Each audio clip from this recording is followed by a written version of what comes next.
Josh Taylor versus Teofimo Lopez this Saturday, of course, for Josh Taylor's WBO 140-pound title. When I think of this fight, which I think is an intriguing fight, I think of the saying that's often thrown around in boxing, and that is, you're only as good as your last fight. And I think of that because neither guy is coming off of a great performance.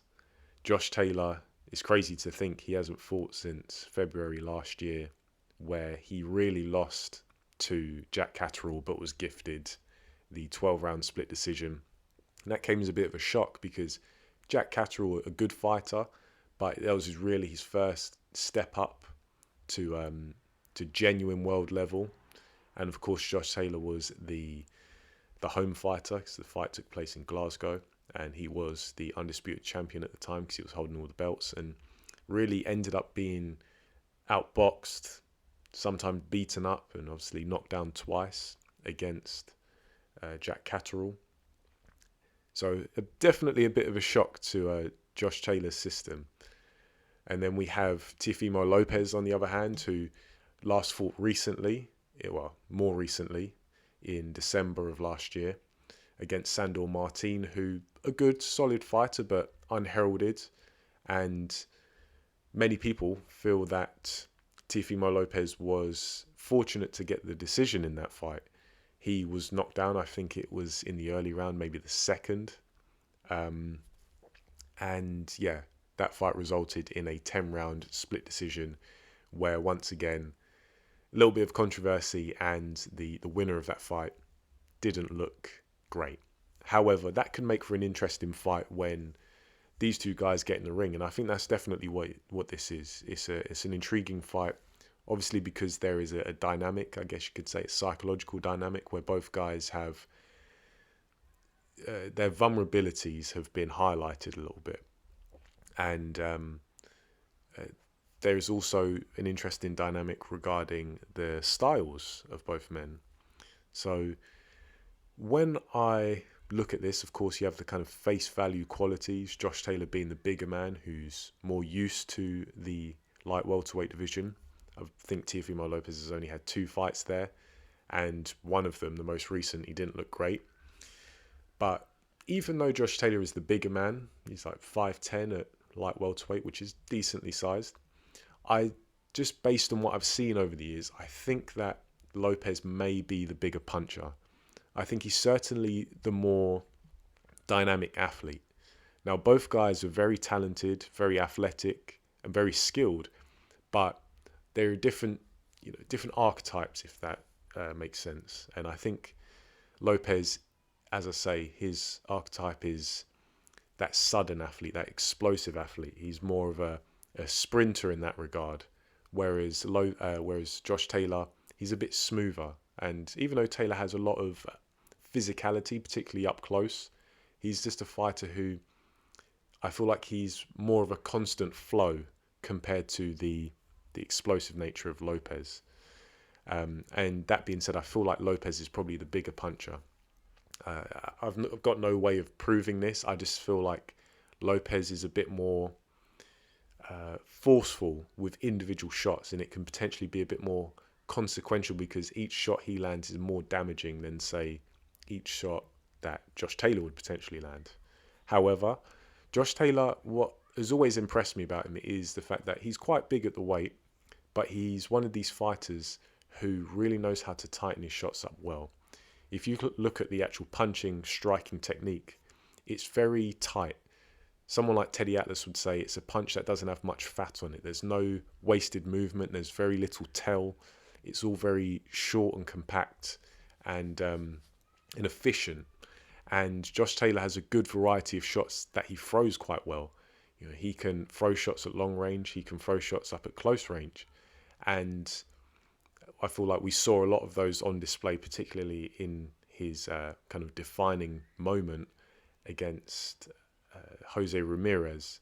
Ramirez was a fighter who was really looking to push the issue, a fighter who wanted to get stuck in and push Taylor back and land all kinds of shots, throwing everything but the kitchen sink at Josh Taylor. But Taylor was up close against the smaller man and was outworking him, outdoing him up close, which is, it's always impressive to see when a taller fighter, a bigger fighter does that against a smaller fighter, because it's really testament to how compact their technique is and how refined it is. And yeah, he Josh Taylor showed a good way of setting up his punches up close and at long range. The first knockdown in that fight, we saw Ramirez step into range and just try and launch that long right hand, and Taylor saw it a mile off, pull countered it with the left, and completely just floored Ramirez. On the other occasion, Josh Taylor came out the clinch, landed that left uppercut. And so you can see there's some variety there. Josh Taylor knows how to get space, maybe bump with the lead shoulder and land a left, or at long range he can pull counter and land a left. So a good variety of setups there.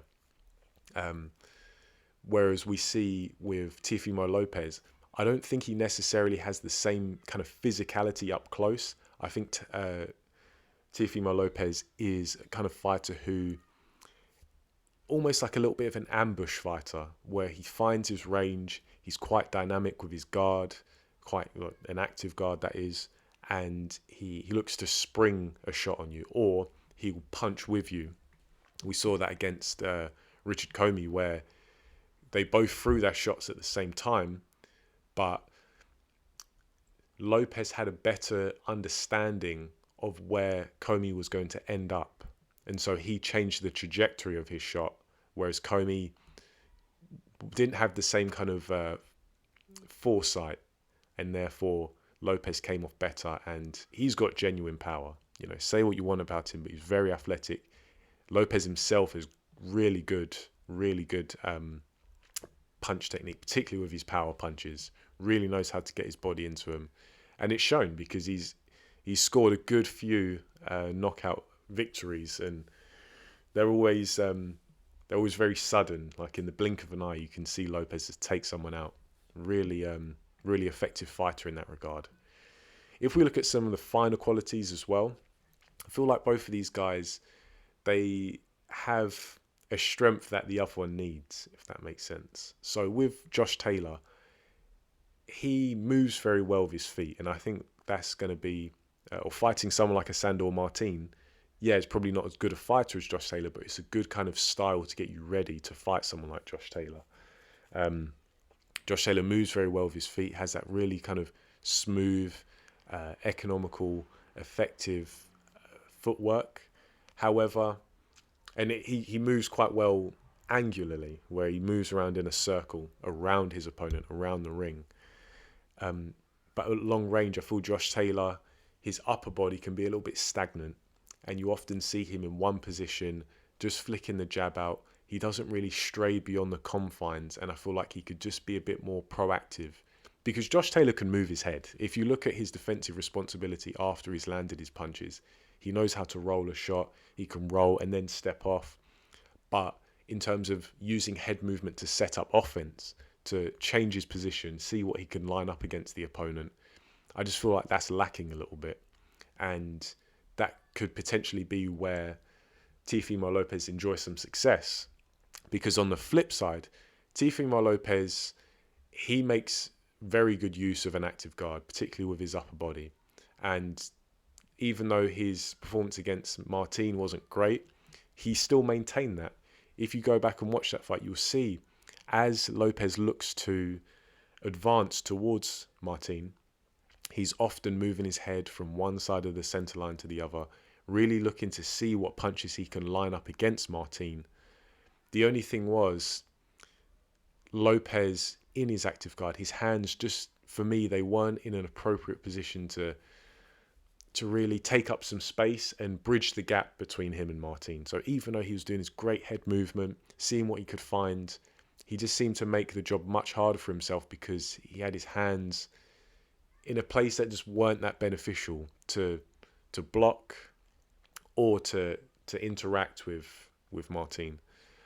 Additionally, we saw Lopez, even though he's got very quick feet, talk about the athleticism and the explosiveness of Lopez's movement. It was generally in a very straight line. It was very linear movement, very basic, where you knew he was going to be traveling forward a lot of the time. And combining that with the positioning of his hands, Martin, a lot of the time, being a good mover himself, could just interrupt Lopez with a jab or a counter and then move off. And as I say, it seemed to make the job so much harder for Lopez. So we can see now with that kind of brief assessment how both guys can enjoy success over the other one. In terms of how this fight, I think it unfolds, it's interesting because there are some question marks, particularly around the psychology of both guys. Josh Taylor, as I say, last fight, which was a while ago, had a little bit of a shock to the system. Although that was against Jack Catterall, doesn't necessarily have the same kind of style as Teofimo Lopez. However, I don't think we can underestimate the kind of effect it has. You know, you're fighting against a domestic an opponent in front of your home fans. You're the undisputed champion with all the expectation on you, all the pressure on you to perform, and the fight goes like that. You know, that kind of thing can dent a fighter's confidence. On the other hand, Lopez didn't look great against Martin. Prior to that, he was really on the rebuild after the Kambosos loss. He's looked a bit vulnerable from a psychological perspective. I feel like he's not really where he should be mentally. So this is a fairly big ask for him potentially.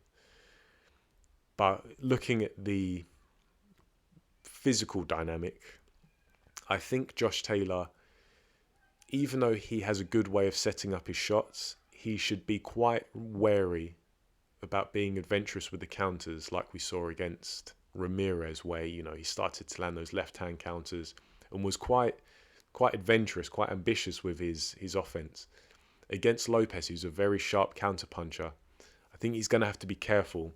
And I suspect the early rounds might just be Josh Taylor looking to move around, looking to make use of his size advantage and not be too adventurous, not give too much away, just pick and poke and see what he can land in the early rounds to frustrate Lopez more than anything. Lopez, I feel like he will want to stamp his authority on the fight. I think he'll look to come forward in similar fashion to how he did against Martin, where he wants to land something heavy on Martin. And we could see Lopez being frustrated in points, but at the same time, I feel like that kind of basic active guard of Josh Taylor may lend itself to Teofimo Lopez, where Lopez might just be able to wing over a left hook, say, over the jab, because I think that's a shot that Lopez will want to land. And he may enjoy some success after a couple of rounds where maybe he's scoped out Josh Taylor a little bit. However, I feel like this fight does go long, and I think I am struggling to pick a winner, but I'm not going to delay any longer. I feel like deep down, going off feeling, I feel like this is a Josh Taylor victory on points. I think Teofimo Lopez is the more dangerous man in the ring, but I just don't know if his work is going to be consistent enough. And so I can see it being a close points victory for Josh Taylor, where Taylor just makes a statement. He just hoovers up a couple of the quiet early rounds, and that's the difference. Even though maybe towards the midpoint of the fight and maybe a bit later, Lopez starts to get a bit more confident, maybe starts to gamble with a few big shots. And, you know, Josh Taylor, you can land on him. You know, I've given him credit for his active guard, for his defensive responsibility, but we've seen plenty of fighters plant some good shots on him. So you can get to Josh Taylor, you can damage him, and I suspect that in spots Teofimo Lopez may be able to. I'm just not sure if it'll be enough. However, I do think it'll still be a close fight, a competitive fight, but Josh Taylor just gets some of those quiet rounds and enjoys probably a unanimous decision, you know, with like a 2-point lead, 3-point lead, something like that. So that is just my prediction, however. Very tentative prediction, mind you. Let me know what you guys think in the comment section below. Who you picking and why? You enjoying this? Are you looking forward to this fight? And yeah, what do you think of the points I've raised in this video? Leave it all down below in the comment section and I'll get back to you. But for now, thanks for listening and I'll catch you on the next video.